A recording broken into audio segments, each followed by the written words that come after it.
First of all, congratulations. You're back in the state finals. Talk about the excitement that means to your team and Sussex Central and the community. We're very excited. We didn't even think we had football for a while there, many off and on, nip and tuck, and now to be in the finals, it's very surreal. It's exciting, and our community is pretty excited. This team's a little different than 2018.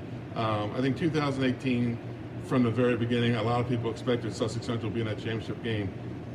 Back in September, maybe not so much. People thought this team was going to be here. I remember we talked the first on Tuesday before the first game, and you were still undecided who was going to be in the backfield. Talk a little bit about the maturation of this team and how much they've grown and how much they've improved over these 8 weeks. Yeah, you said it, man. We had some questions going in the preseason.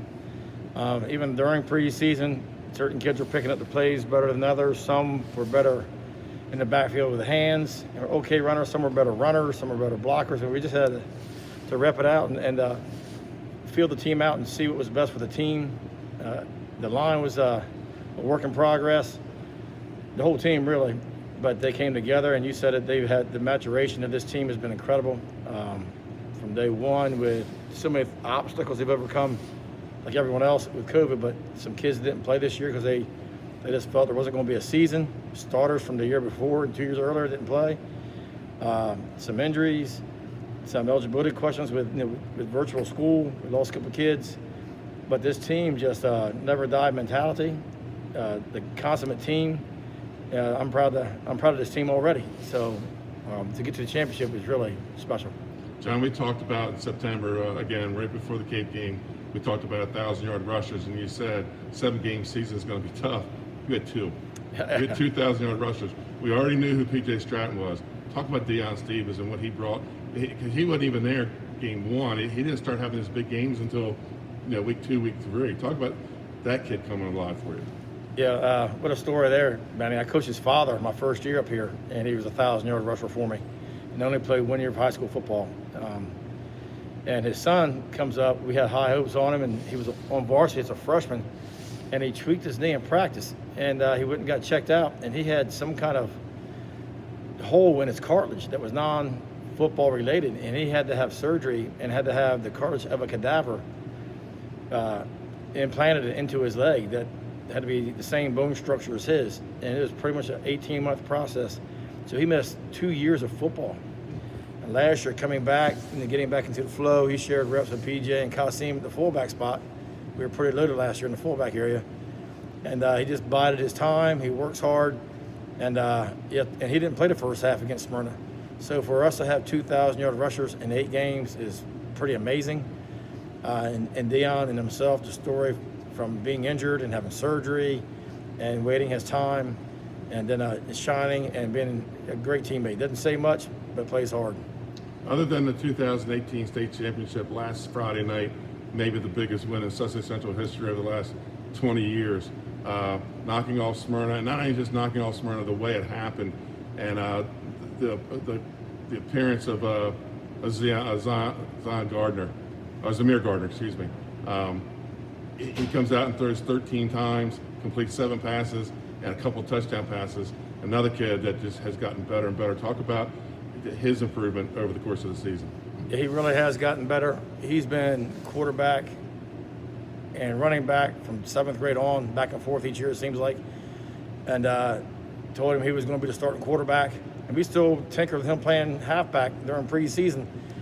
And we had a couple other young kids that were doing a pretty good job at quarterback. He bought into it. His passing has gotten better each week. I think his confidence is the key. Before he'd make a bad pass, he would just see him drop his head or not be sure. I said, look, man, you're an athlete. You're a great baseball player. You're a great football player. Your athletic ability off the chart. Trust your ability. Get the mental part out of your way and just go do it. Don't think about mechanics during the throw, during the game. That's something you work on in practice. When you get to a game, you just got to cut it loose. And he's taken that and done better each week. And we probably could have thrown more this year. There's certain strategies that we use against certain teams. And obviously with Dion and PJ being pretty solid for us, run the ball and play defense is what's gotten us here, and timely passing. And that timely passing is coming on at the right time. Now, 2018 defense led the way for you guys. That was one of the best defenses a lot of people have seen in high school football in recent years. This year's defense is good. It's different than that defense.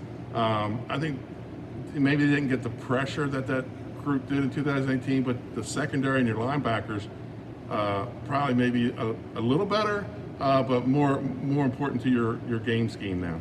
Well, a little better, but it's because Katai and Alton are back from that team. That's what really helps out. You got two guys that played inside linebackers that started as sophomores. And then from last year, you've got Skyler, Jerry, and PJ that all rotated outside backer last year. So really, you return 5 linebackers to play 4 spots. We knew that was going to be our strength.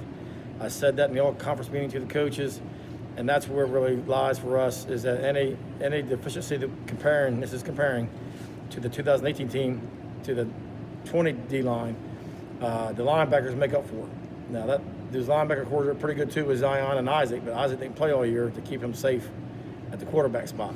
So, the back end, speed, we have a lot of speed on defense again, and that's a similarity from the 2018 team with speed. So, and the defense has gotten better each week also, I believe. So, and I think, again, saying what I said about Zamir at the right time, hopefully. Talk about another guy that I know he played in the 2018 team. He's been your starter, but he started to shine this year, and that's Jacob Dempsey. He kind of came into his own. He got a lot bigger, got a lot stronger, and played a lot in the opponent's backfields this year. Talk about him. Yeah, he's a guy that he rotated someone that 18 team as a sophomore, but he was still a young guy out there. But weight room, getting stronger, and last year he had a good year. I thought he had a really good year last year, and I think that's where his confidence came from. So coming this year, now he's the anchor on the D-line, and the other guys got to play off him. And teams scout for that. Sometimes we move him around so we can get him to where we want him, and sometimes it's a matchup issue where we know we put him on maybe a better line, they're better linemen, and we get a stalemate, or we can match up other places. So he gives us some versatility out there. So we know that we talked about Sussex Central and what they're bringing on Saturday. Let's talk about Middletown. We talked a little bit before we went on the air. They bring a toughness, but we talked about it's a different kind of toughness. Not that it's any tougher, but they're Middletown kids, and they're tough, hard-nosed football players. Talk about what do you expect going up there. You know you're going to hear the cowbells.